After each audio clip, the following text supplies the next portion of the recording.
यह तेजी से होता है। हजारों मील दूर की स्थानीय भीड़ के लिए एक बात सरहदें पार कर अंतर्राष्ट्रीय कूटनीतिक आग भड़का सकती है। यह समझने के लिए कि ऐसा कैसे होता है, हमें भारत में पश्चिम बंगाल के संघर्षपूर्ण चुनावी मैदान को देखना होगा। कागज पर ये अभियान प्रगति के बारे में होने चाहिए।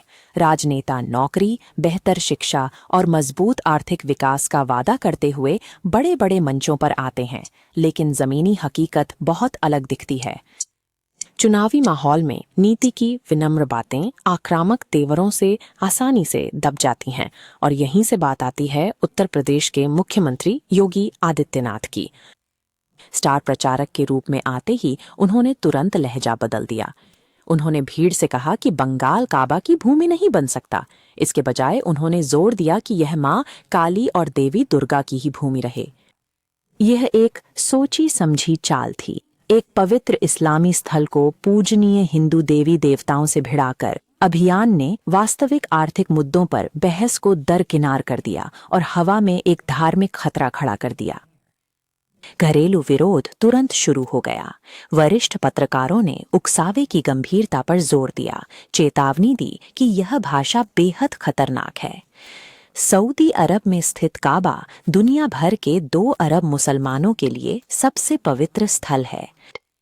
इसे राजनीतिक भाषण में अपमानजनक टिप्पणी के रूप में इस्तेमाल करना बेहद विस्फोटक है, और आज के डिजिटल माहौल में भूगोल कोई सुरक्षा नहीं देता। भाषण का वीडियो क्लिप पश्चिम बंगाल से निकलकर तुरंत सऊदी अरब और पूरे मध्य पूर्व की टाइमलाइन पर छा गया। अंतर्राष्ट्रीय प्रतिक्रिया तय समय पर मिली। सऊदी पत्रकार सऊद हफीज ने वीडियो को उजागर किया। उन्होंने इसे चरमपंथी गुप्त संदेश के रूप में सही पहचाना। हफीज ने कहा कि धार्मिक प्रतीक को भयावह राजनीतिक परिणाम के रूप में देखना मुसलमानों को अलग थलग करने और उनकी क्षेत्रीय पहचान छीनने के लिए है। यह स्थानीय रणनीति अब अंतर्राष्ट्रीय दर्शकों तक पहुंच रही है, जिससे विदेशों में आलोचकों को भारत की विविध धार्मिक पहचान के प्रति उसकी प्रतिबद्धता पर सवाल उठाने के लिए पुख्ता सबूत मिल रहे हैं।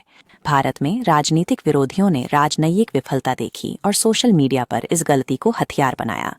उन्होंने व्यंग्यात्मक रूप से प्रधानमंत्री कार्यालय को टैग किया, जिससे मुख्यमंत्री के विभाजनकारी भाषण और प्रधानमंत्री की वैश्विक छवि के विरोधाभास पर कड़ी रोशनी पड़ी।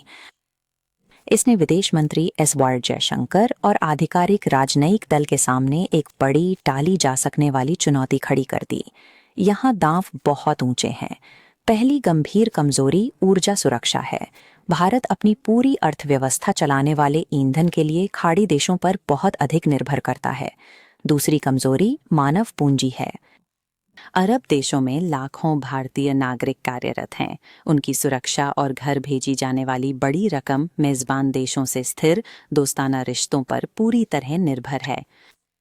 जब कोई उच्च भारतीय अधिकारी इस्लामोफोबिक बयान देता है, तो यह मेजबान देशों को नाराज कर प्रवासी कार्यबल और ऊर्जा आपूर्ति को तुरंत खतरे में डालता है।